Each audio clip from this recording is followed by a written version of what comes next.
Now, Bob Iacchino of TradersOutlet.com joins us now from Chicago. Guess you missed yesterday's. See, now I think you've got something to hide.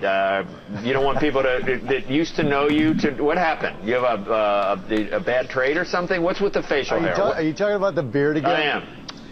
You know, no one's mentioned your hair in a long time. It's all focused on my beard now.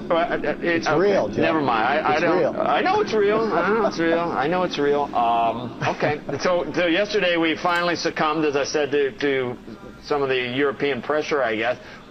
We got Greeks coming up. I've seen, I think at this point it's almost hackneyed, but a lot of money managers say, I'm bullish long term, but for the next month I wouldn't touch anything. Is that a reasonable appraisal of where we are? Yeah, I mean, as an investor, yes. It's again, that sort of middle time frame is kind of what's gray, and in the short term there's a lot of opportunities, I think.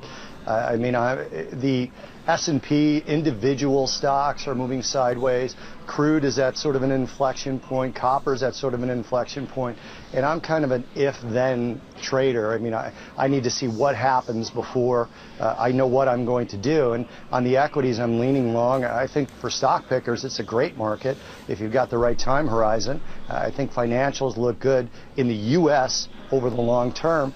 But there are just so many issues, and I can't get away from this idea that a more consolidated Europe, especially watching the German bond yields rise. I mean, the negative yields, the negative real yields in Germany, to me, were a play on a breakup of the euro and the appreciation you would get in a possible Deutschmark.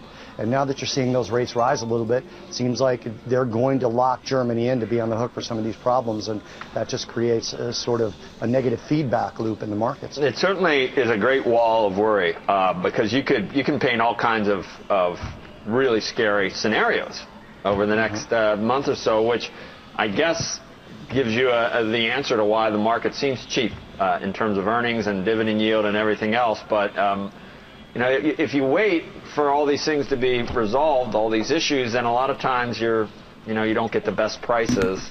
But to stand in front of this, it would take some nerve, I think. It's a great point. I think what people have to realize in this type of a market that I'm on my 19th year of doing this, 20th year.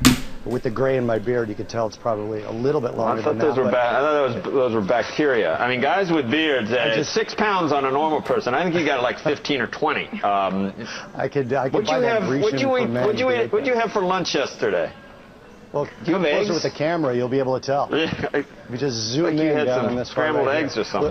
Look at this. I don't think that anyone should be looking to pick bottoms in their entire investing career. I really don't. No. I liken it to a hot air balloon. You want to jump in one that's going up. So if you've got the right time horizon and you want to own the stocks, own them, because I think the U.S. is a great place to own that. All right, Bob. Picking bottoms isn't good for anybody. Right. Neither's picking noses. It's disgusting. I don't pick a nose Neither's before picking a beard hair after you eat. If you're going to pick your nose, pick your nose first. Markets have been incredibly calm about the 7%, though. The idea that Spanish bond yields are at 7%. Ross is right. There has not been a huge. Reminds me of honestly, Becky, it reminds me of the old terrorism scares where, it happened and it was a huge reaction. Then we came back and it just keeps going like that. It gets less and less and less as it continues to happen in Europe. All right, Robert. The reaction, I mean. All right. I'll see you later. Thanks.